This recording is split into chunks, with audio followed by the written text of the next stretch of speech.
Welcome to Veterans on the Border After the Uniform. Today we have an incredible, inspiring guest who has dedicated her life, both during her time in uniform and now as a civilian, to helping her fellow veterans navigate the unique challenges of transition, life, and wellness. Our guest is veteran Shelia Anthony. Shelia is a proud veteran herself, and she now serves as the MVPN Peer Service Coordinator for the El Paso Military Veterans Peer Network.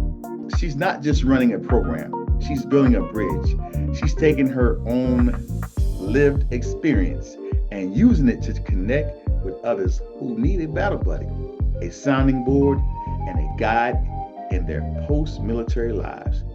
We're going to talk about her service, the transition to this incredible work, and how she balances the demand of helping others while keeping her own cup full right here in the Sun City. Shelia, thank you so much for taking time to join us on the show today. Shelia, let's start with your service. What branch inspired you to join, and what was one moment of or experience during your time in uniform that truly defined you? I actually started off with the Army National Guard while I was living in North Dakota, and then after basic training, I decided to go active. So Army all the way, huh? And what inspired me to change, I would say just being a leader. Being a voice for those that didn't have any. Making sure I knew my research, knew the regulations, and just trying to be the best leader that I could. I would say. Okay, okay. North Dakota, that's different. Never I'm met an Air anybody. Force brat, so that's what I call home. Yeah, okay. Okay, so let's talk about the your El Paso connection. So you're living and working here in El Paso, correct? Yes. So how did you land in this unique border community? And what is it like being a veteran here? So I actually got stationed here in 2014. My original plan was to do my time and then go back to Kentucky. I had no plans of staying here. Mhm. But as I got closer to my retirement, my son was still in high school. So I was like, okay, I'll let him finish high school and then I'll leave. And by the time he graduated, he was like, you know what? The people here are nice. We're kind of settled in. Let's just go ahead and stay here. So I decided to stay here. And, as I started doing more, I guess, volunteer work in the community, I started realizing how veteran centric El Paso is, all the resources that are available and how all these organizations come together to take care of veterans. And it kind of just inspired me to be a part of that and, stay to try to make changes the best way I could. Outstanding. That's I feel you with that. That's probably Mhm. one of the reasons I stayed too. Yeah. So as we talk about transition to peer support, so you move from battle buddy to the MVPN, peer service coordinator. Describe that transition and what was your aha moment that led you to peer support, and what does peer support actually look like for veterans on the ground? So, originally when I retired, I wasn't going to work. I was just going to travel and live my life. And, that loss of camaraderie and connectedness kind of really affected me, mentally and everything else. So this position kind of fell in my lap. I started off as the part-time peer service coordinator, and then when my fellow veteran transitioned to another position, I took over the full time. And just seeing the impact that we have, yeah, we're not counselors, but we are there for that listening ear for those that are kind of in between the phase of, I need to talk to somebody, but I'm not ready to sit down with a therapist. We're kind of like that in between. And then being able to, fill in that gap, provide the resources, do the groups, stuff of that nature. I would say an aha moment is when I'm usually the last call. I get those calls where I've called everyone else. Somebody said, hey, give you a try.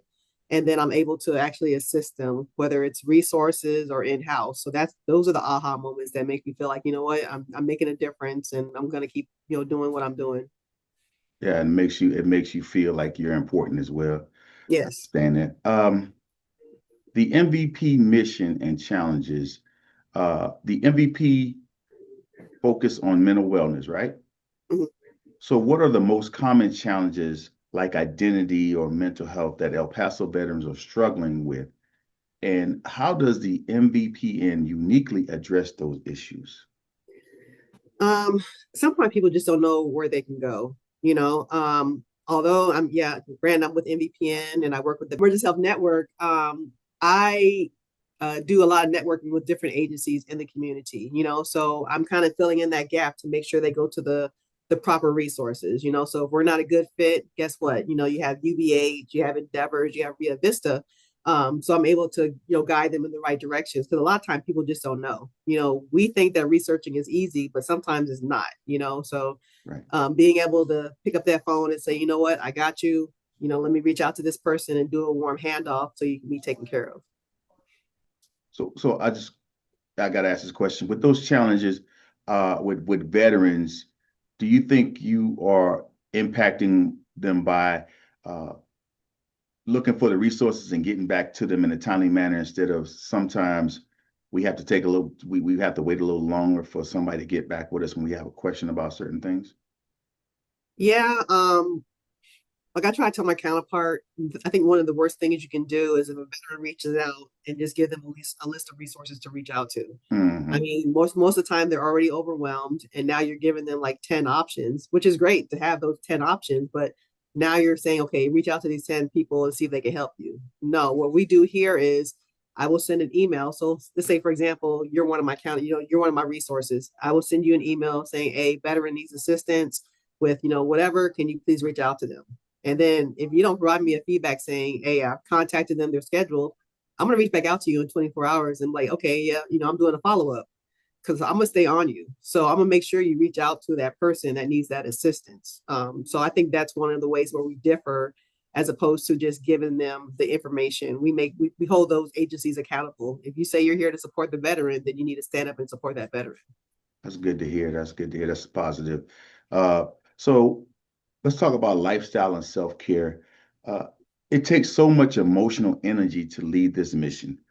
When you take off the coordinator hat, how does Shelia Anthony recharge? What are your personal hobbies or family moments that keep you centered and prevent burnout? So sometimes it's kind of hard to talk my head and like, what, I'm Shelia right now. I'm not a peer service coordinator. But what I really try to do is just, hang with friends. Me and my son love going to the movies. So, we stay at the movie theater. If there's events taking place, we try to take advantage of it. But sometimes I'm just at home, just relaxing. My phone goes on do not disturb. I try hard not to look at it until, Monday so I can, recharge. Because if I'm not recharged and my glass is empty, there's no way I'm gonna be able to take care of anybody else. So I really try to put emphasis on, closing that door pretty much and just focusing on, myself and my child so I can be better for everybody. Okay. Okay. Um, some advice and misconceptions. If you give one piece of advice to a veteran who is struggling but hesitant to ask for help, what would you tell them? And what is one common misconception about seeking help that you wish you could shatter? So if I had a veteran, I would tell them to take advantage of peer support groups. I'm very transparent. When I was active duty, they kept on trying to tell me I need to do peer support groups. I'm like, I don't want to sit in a circle and hear nobody complaining about their life. I got my own struggles. But since I've been in this position and I've actually participated in the peer support groups, I see the impact. Yeah, you're sitting here listening to other individuals, but then you realize you're not alone. Some people have the same struggles. And you learn different coping techniques or whatever. So I would say take advantage of those peer support groups, especially if you're transitioning out to help you with the networking and the camaraderie. I would say a misconception is a lot of people think that once you're in therapy, you stay in therapy, and that's not always the case. Your therapist will come up with goals that for goals for you to meet, and then of course once you meet those goals, you might not need counseling every 2 weeks. Maybe it goes to every month, and then maybe twice a year. So I would say take advantage of it and don't let the stigma surrounding mental health counseling, stop you from getting the help that you need. Could we go back to the peer group thing again? I heard you mention that. Do you have resources for peer groups? Say if you see somebody that may need a peer group, or you may suggest, as you transition to get advice about the transition process or to mental health or whatever.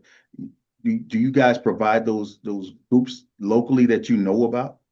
Yes, so actually here with MVPN, we have a few groups that we coordinate. Our volunteers are the facilitators for it, but we have one that's specifically for active duty and veterans, and we call that Pathfinders. And then we have one that takes place at the same time called the Other Side, and that's for the spouses, significant others, and dependents 16 and older. Because what we were finding was people were coming out for the groups, but then they're sitting next to their spouse and they're not opening up. So we kind of separate them into two different spaces so they can come together, go to your own space, and then after group, come back together and leave happy.